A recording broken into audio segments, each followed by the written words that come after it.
شدد في أمر هذه الفاحشة سترا لعباده، شدد في أمر هذه الفاحشة سترا لعباده، حتى إنه لا يقبل فيها شهادة النساء المنفردات، شهادة النساء المنفردات لا تقبل فيها، ولا مع الرجال، ولا مع دون أربعة، لا بد من أربعة رجال شهود عدول يشهدون، ولا بد من التصريح بالشهادة، يشهد أنه رأى، ولا بد أن يكون أيضا رأى ما يصدق عليه أنه رأى ما يفعلان هذا الأمر،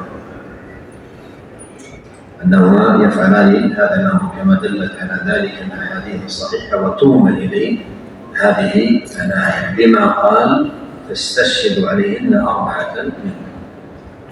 أربعة منهم، لم يكتفي بذلك حتى قال فإن شهدوا فلا بد من شهادة صريحة عن أمر مشاهد عيانا من غير تعريض ولا كناية، من غير تعريض ولا كناية، ما ينفع يقول كأنه أظنه يعني من بعد لست متأكدا إلى آخر، كل هذا ما يفيد.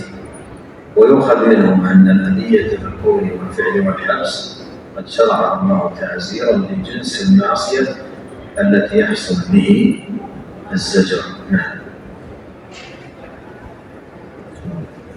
قال رحمه الله: قوله تعالى: إنما التوبة على الله للذين يعملون السوء بجهالة ثم يتوبون من قريب فأولئك يتوب الله عليهم وكان الله عليما حكيما.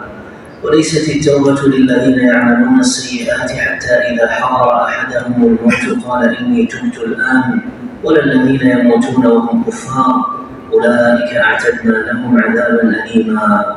نعم، نفعنا الله أجمعين بما علمنا وزادنا علما وتوفيقا وأصلح لنا شأننا كله وهدانا إليه صراطا مستقيما. اللهم آت نفوسنا تقواها وزكها أنت خير من زكاها، أنت وليها ومولاها. اللهم إنا نسألك الهدى والتقى والعفة والغنى. اللهم أصلح لنا ديننا الذي هو عصمة أمرنا، وأصلح لنا دنيانا التي فيها معاشنا، وأصلح لنا آخرتنا التي فيها معادنا، واجعل الحياة زيادة لنا في كل خير والموت راحة لنا من كل شر. اللهم اغفر لنا ذنبنا كله دقه وجله أوله وآخره علانيته وسره. اللهم اغفر لنا ولوالدينا ووالديهم وذرياتهم ولمشايخنا ولولاة أمرنا وللمسلمين والمسلمات. اللهم آمنا في أوطاننا واصلح أئمتنا وولاة أمورنا، واجعل ولايتنا في من خافك واتقاك واتبع رضاك يا رب العالمين.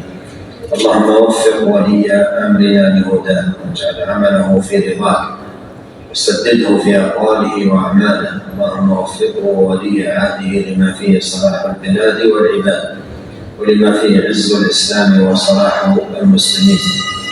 اللهم وفق جميع ولاة أمر المسلمين للعمل بكتابك وتحكيم شرعك واتباع سنة نبيك محمد صلى الله عليه وسلم، واجعلهم رحمة ورأفة على عبادك المؤمنين. اللهم ول على المسلمين أينما كانوا خيارهم واصرف عنهم شرارهم يا رب العالمين. اللهم فرج هم المهمومين من المسلمين، ونفس كرب المكروبين، واقض الدين عن المدينين، واشف مرضانا ومرضى المسلمين، وارحم موتانا وموتى المسلمين. اللهم اصلح ذات بيننا والف بين قلوبنا، واهدنا سبل السلام، واخرجنا من الظلمات الى النور، واعذنا والمسلمين من الفتن ما ظهر منها وما بطن. اللهم انجِ المستضعفين من المسلمين، واحقن دماءهم يا رب العالمين، واحفظهم بما تحفظ به عبادك الصالحين. اللهم وعليك باعداء الدين فانهم لا يعجزونك. اللهم انا نجعلك في نحورهم ونعوذ بك اللهم من شرورهم. ربنا آتنا في الدنيا حسنة وفي الآخرة حسنة وقنا عذاب النار.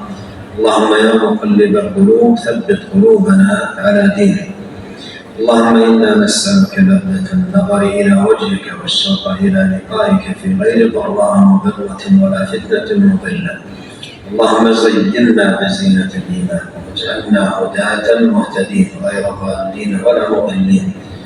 اللهم حبب إلينا الإيمان وزينه في قلوبنا وكره إلينا الكفر والفسوق والعصيان واجعلنا من الراشدين. اللهم